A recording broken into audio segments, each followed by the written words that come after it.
एक समान आवेशित पतले गोलीय कोश के कारण विद्युत क्षेत्र की तीव्रता। अब देखिए, आपको ये बता दे हैं पहले, ये जो डेरिवेशन है, इस डेरिवेशन में हमें जो विद्युत क्षेत्र की तीव्रता है वो 3 पॉइंट पर निकालने को आती है पेपर में। अब पेपर में किस पॉइंट पर पूछिए वो आपको ध्यान रखना है। हम इस डेरिवेशन में तीनों पॉइंट पर विद्युत क्षेत्र की तीव्रता निकालेंगे। अब देखिए, इन्होंने क्या कहा, एक समान रूप से आवेशित गोलीय कोश के कारण विद्युत क्षेत्र की तीव्रता बतानी है हमें। ठीक है, अब ये आवेशित गोलीय कोश जो है ये हमने माना है कैपिटल आर त्रिज्या। यहाँ से लेकर के यहाँ तक जो इसकी त्रिज्या है वो कितने कैपिटल आर है। ठीक है, इस पर क्या है, आवेश है बाहर तरफ, इसका मतलब क्या है, ये कैसा है, आवेशित है और चालक है। ठीक है, कैसा है, चालक है। यदि आवेश बाहर तरफ है तो मतलब क्या है, चालक है। ठीक है, अब हमने इससे 3 पॉइंट पर विद्युत क्षेत्र की तीव्रता निकालनी है। ठीक है, एक तो हमें निकालनी है ये जो हमारा आवेशित गोलीय कोश है इससे बाहर तरफ। ठीक है, आवेशित गोलीय कोश यहाँ तक है, इससे बाहर तरफ निकालनी है। ठीक है, एक निकालनी है इसी के पृष्ठ पर निकालनी है। ठीक है, एक निकालनी है इसके अंदर। ठीक है, तो 3 पॉइंट पर हमसे विद्युत क्षेत्र की तीव्रता पूछी जाती है। अब किस पॉइंट पर पूछी है वो आपको ध्यान रखना है पेपर में अच्छे से। अब हम तीनों पॉइंट पर निकालेंगे। ठीक है, ये इसका केंद्र है O, इससे हमने बाहर तरफ एक पॉइंट मान लिया P। ठीक है, और उससे होता हुआ एक बंद गोलीय कोश बना लिया। क्या बना लिया, बंद गोलीय कोश। क्यों, क्योंकि यहाँ पर क्या चल रहा है, कोश की परिमेय के अनुप्रयोग। ठीक है, तो ये जो हमारा बंद पृष्ठ है जिसकी त्रिज्या क्या है, स्मॉल r है। ठीक है, उसके जो पॉइंट P पर हमने क्या मान लिया, एक अल्प क्षेत्रफल अवयव dA, अल्प क्षेत्रफल अवयव हमने मान लिया। ठीक है, इसी प्रकार से जो हमारा गोलीय कोश है उसी के पृष्ठ पर हमने एक पॉइंट माना Q, उस पर भी हमने एक अल्प क्षेत्रफल अवयव लिया dA। ठीक है, और वो जो पॉइंट है जिस पर हमने अल्प क्षेत्रफल अवयव लिया है Q और P, उस पर देखिए जो विद्युत क्षेत्र की तीव्रता है वो भी बाहर तरफ है। ठीक है, विद्युत क्षेत्र की तीव्रता गोला जो होता है ना उससे इस तरीके से निकलती है सभी दिशाओं में, इस तरीके से। ठीक है, सभी दिशाओं में निकलती है। तो विद्युत क्षेत्र की तीव्रता बाहर की ओर निकलेगी और जो अल्प क्षेत्रफल अवयव होगा, ठीक है, जो अल्प क्षेत्रफल अवयव होता है, ठीक है, उसका जो क्षेत्रफल सदिश होता है वो भी कैसा होता है, 90 डिग्री पर होता है उससे। तो ये भी इसी डायरेक्शन में होगा, ये भी इसी डायरेक्शन में होगा। इसी प्रकार से पॉइंट Q पर होगा, इसी प्रकार से पॉइंट P पर होगा। सबसे पहले जो हम विद्युत क्षेत्र की तीव्रता देखेंगे वो पॉइंट P पर देखेंगे, फिर Q पर देखेंगे और फिर इसके अंदर तरफ देखेंगे। ठीक है, तो यानी P, Q और इसे मान लेते हैं हम R पॉइंट, R नहीं S। ठीक है, क्योंकि R तो क्या है, त्रिज्या।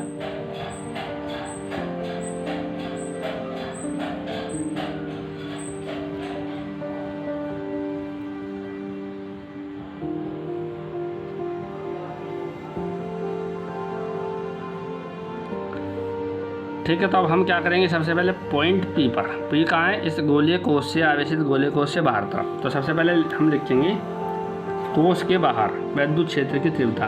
तो इसमें देखिए हमने लिखा क्या है, माना एक समान रूप से आवेशित गोलीय कोश की त्रिज्या कैपिटल R है। ये एक समान रूप से आवेशित गोलीय कोश है, इसकी त्रिज्या क्या है, यहाँ से यहाँ तक कैपिटल R है, तथा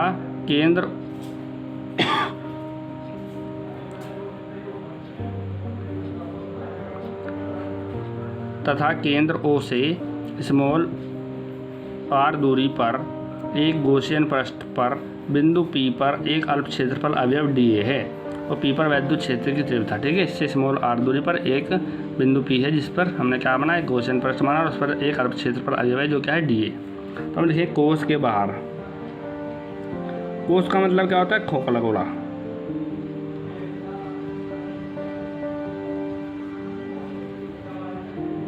यानी कोश के बाहर विद्युत क्षेत्र की हमें तीव्रता देखनी है। तो विद्युत क्षेत्र की तीव्रता देखने के लिए हम क्या करेंगे, जो हमारा बिंदु P है इससे गुजरने वाला विद्युत फ्लक्स देखेंगे। तो यहाँ लिखेंगे अतः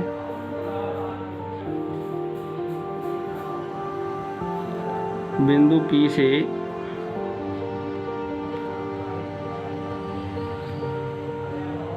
गुजरने वाला विद्युत फ्लक्स क्या होगा, फॉर्मूला d फाई E बराबर E dot dA cos theta. Cos theta मतलब क्या होगा, एंगल किसके किसके बीच में, E के और dA के। E और dA के बीच में एंगल कितना है, 0 का। तो यहाँ पर हम क्या लिखेंगे, d फाई E बराबर E dA और इंटू कोस 0। कोस 0 का वैल्यू कितना होता है, 1। तो कितना बचेगा यहाँ, E इंटू dA। अब हम क्या कर देंगे, इसका इंटीग्रल तो इंटीग्रल कर देंगे हम। इंटीग्रल किसका होगा? एरिया वेक्टर का। ठीक है, तो यहाँ पर लिखेंगे फाई ई बराबर, ई क्या है? वैद्युत क्षेत्र की तीव्रता, जो क्या है? Constant D A. अब देखिए यहाँ पर जो हम रखेंगे क्षेत्रफल वो किसका रखेंगे? इस गोशन पृष्ठ, इसी क्या है? Small R. यहाँ पर तीन आपको क्या दिखाई दे रहे होगे? गोले कोष। यहाँ पर आपको 3 गोले कोष दिखाई दे रहे होंगे। एक ये वाला गोले कोष है जिसकी त्रिज्या स्मॉल आर है, एक ये वाला गोले कोष है जिसकी त्रिज्या क्या है? कैपिटल आर है, एक ये है जिसकी त्रिज्या स्मॉल आर डैश है। तो अब यहाँ हम क्षेत्रफल किसका रखें? जिस पॉइंट पर हम वैद्युत क्षेत्र की तीव्रता देख रहे हैं उसके गॉसियन पृष्ठ की त्रिज्या। ठीक है, उसका गॉसियन पृष्ठ क्या है? स्मॉल आर वाला। तो इसकी त्रिज्या यानी इसका जो क्षेत्रफल होगा क्या होगा भाई? क्षेत्रफल जो गोले कोष होता है, गोले कोष का क्षेत्रफल होता है 4 पाई आर स्क्वायर। तो हम लिख देंगे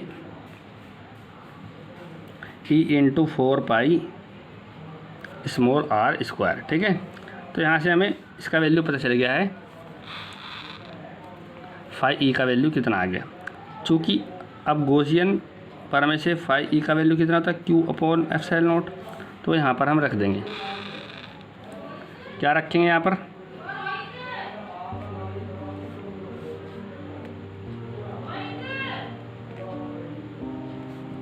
क्यू अपॉन एप्सिलॉन नॉट बराबर E into 4 pi R square. हमें क्या निकालनी है? वैद्युत क्षेत्र की तीव्रता। इसे हम अलग कर लेंगे और 4 पाई आर स्क्वायर को पहुँचा देंगे बेस में। तो ई बराबर आ जाएगा Q upon 4 pi epsilon not into R square. ठीक है, ये आएगी वैद्युत क्षेत्र की तीव्रता। तो देखिए ये क्या है? ये है हमारे पास आवेशित गोलीय कोष। यानी गोलीय कोष का मतलब क्या है? खोखला खोला। खोखला खोला कैसा होता है? जिसके अंदर कोई आवेश नहीं होता, बाहर आवेश होता है, यानी इसके पृष्ठ पर आवेश है। तो यहाँ पर हम यदि आवेश घनत्व का फॉर्मूला लगाएंगे तो कौन सा लगाएंगे? पृष्ठ आवेश घनत्व। तो पृष्ठ आवेश घनत्व का फॉर्मूला क्या आता है? सिग्मा बराबर क्यू अपॉन ए। ठीक है, ए यानी एरिया। अब देखिए ये जो एरिया है, एरिया किस चीज़ का लेंगे हम? ये जो गोला है जिस पर आवेश है, तो इसकी त्रिज्या कितनी है? तो गोले की त्रिज्या है कैपिटल आर। तो हम फॉर्मूला लिखिए यहाँ से Q upon 4 pi capital R square. ठीक है, यहाँ से यदि हम Q का वैल्यू निकालते हैं तो Q का वैल्यू क्या आएगा? सिग्मा इधर हो जाएगी, तो Q का वैल्यू आ जाएगा यहाँ से 4 pi capital R square into sigma. ठीक है, अब ये वैल्यू जो Q का है यहाँ पर उठा करके रख देंगे। तो E यानी वैद्युत क्षेत्र की तीव्रता कितनी आ जाएगी? 4 pi capital R square into sigma upon 4 pi epsilon not into small R square. ठीक है, 4 पाई से 4 पाई कैंसिल, तो देखिए क्या बच गया? ई बराबर sigma upon epsilon not into capital R square बटा स्मॉल आर स्क्वायर। ठीक है, ये क्या आ गई? हमारी वैद्युत क्षेत्र की तीव्रता। ये हमें क्या निकालनी थी?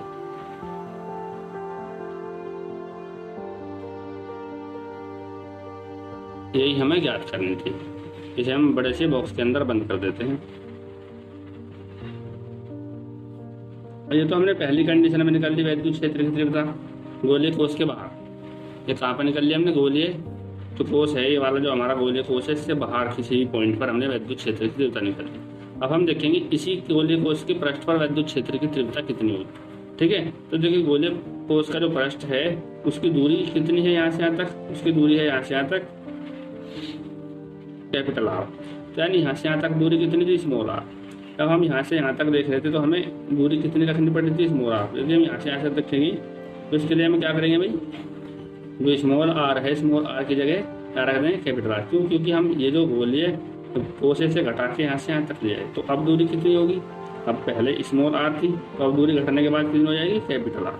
तो हम क्या लिखेंगे? गोलीय कोष के पृष्ठ पर वैद्युत क्षेत्र की तीव्रता। अब हम देखेंगे गोलीय कोष के पृष्ठ पर ऐसे लिख दें, कोष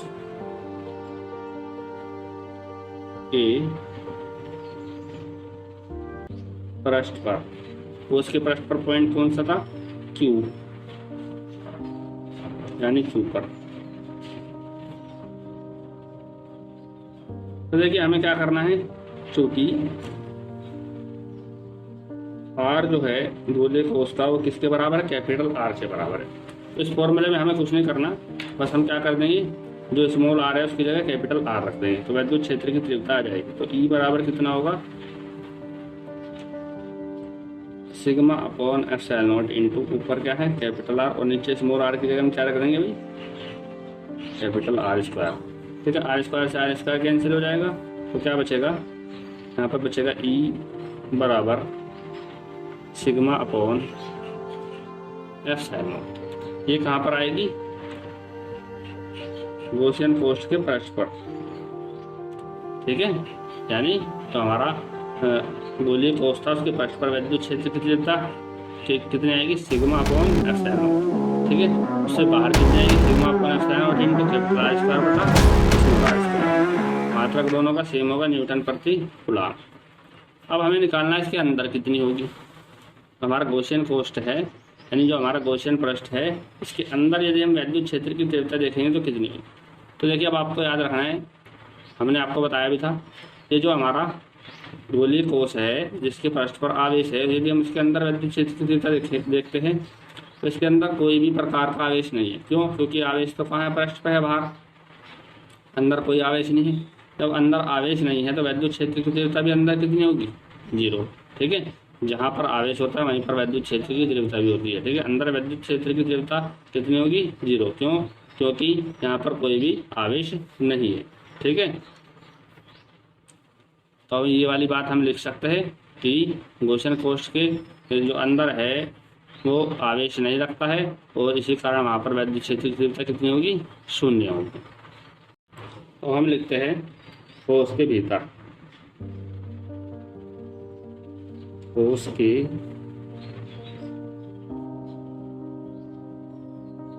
भीतर। ठीक है, कोश के भीतर यानी पॉइंट कौन सा था हमारा, एस पर। ठीक है, जब हम कोश के भीतर वैद्युत क्षेत्र की तीव्रता देखते हैं तो हमने बताया वहां पर कोई भी आवेश नहीं है। हम यही बात लिखेंगे इसमें कि जो हमारा आवेश है, आवेश कहाँ है, हमारे गोलीय कोश के बाहर तरफ पृष्ठ पर है। तो यहाँ लिखेंगे आवेश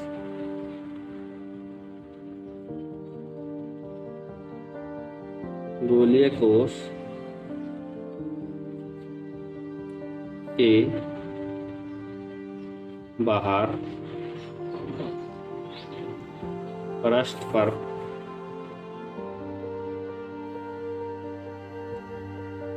वितरित है। वितरित का मतलब फैला हुआ है, तथा अंदर गॉसियन पृष्ठ पर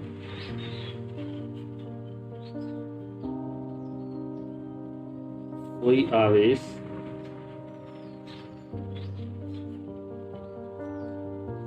नहीं है। अतः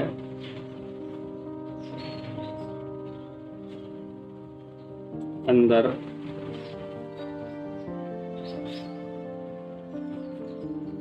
वैद्युत क्षेत्र की तीव्रता कैसी होगी भाई, 0 होगी। वाली बात आपको ध्यान रखनी है। तो देखिए फॉर्मूला क्या होता है, E बराबर 1/4 पाई epsilon not Q upon R square. अब अंदर तरफ तो आवेश है ही नहीं, Q का वैल्यू कितना रख देंगे, 0।